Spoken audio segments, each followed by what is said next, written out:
হাফেজ শব্দের বাংলা অর্থ কি? হেফাজতকারী বা মুখস্থকারী। আলেম শব্দের বাংলা অর্থ কি? জ্ঞানী বা বিদ্বান। মাওলানা শব্দের বাংলা অর্থ কি? ধর্মীয় নেতা বা অভিভাবক। মুফতি শব্দের বাংলা অর্থ কি? ধর্মীয় আইন বিশেষজ্ঞ। শয়তান সবচেয়ে বেশি কাকে ভয় পেতেন? হযরত উমর রাদিয়াল্লাহু। হাদিসে কাকে সর্বশ্রেষ্ঠ মানুষ বলা হয়েছে? যে কোরআন শেখে ও অন্যকে শেখায়। সালাতের পর কি পড়লে গুনাহ মাফ হয়? আস্তাগফিরুল্লাহ। হযরত মুহাম্মদ সাল্লাল্লাহু আলাইহি ওয়াসাল্লামের সাথে সর্বপ্রথম কোন প্রাণী কথা বলেছিল? উট। নফল শব্দের অর্থ কি? ঐচ্ছিক ইবাদত। রাসূল শব্দের অর্থ কি? আল্লাহর প্রেরিত দূত। নবী শব্দের অর্থ কি?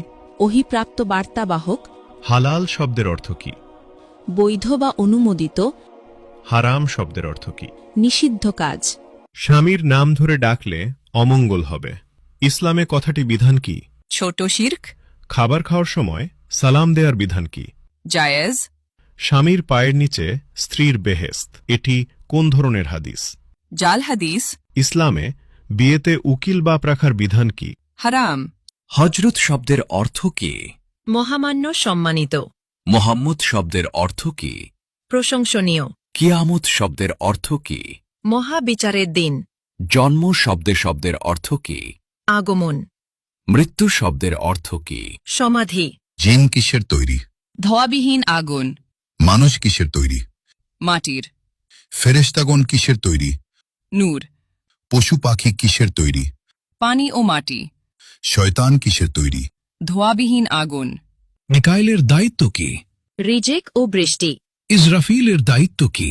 সিঙ্গায় ফুক দেবেন। জিব্রাইলের কাজ কি? ওহী পৌঁছানো। আজরাইলের দায়িত্ব কি? মৃত্যু দেওয়া। কিয়ামতের দিন সিঙ্গায় কয়বার ফুঁক দেওয়া হবে? 2 বার। হজরত সুলাইমান আলাইহিসসালামের কতজন সন্তান ছিল? 1 জন। হজরত দাউদ আলাইহিসসালামের কতজন সন্তান ছিল? 19 জন। হজরত মুহাম্মদ সাল্লাল্লাহু আলাইহি সাল্লাম এর কতজন সন্তান ছিল? 7 জন। 3 পুত্র 4 কন্যা। কোন নবী এখনো জীবিত আছেন? হযরত ঈসা আলাইহি ওয়াসাল্লাম। হযরত মুহাম্মদ সাল্লাল্লাহু আলাইহি ওয়াসাল্লামের নিজ হাতে তৈরি মসজিদ কোনটি? মসজিদুল কুবা। কোন নবী সবচেয়ে বেশি দিন জীবিত ছিলেন? হযরত আদম আলাইহি ওয়াসাল্লাম। পবিত্র কুরআনের প্রথম শব্দ কোনটি? ইকরা। কোন নবীর নাম আল্লাহ নিজেই রেখেছেন?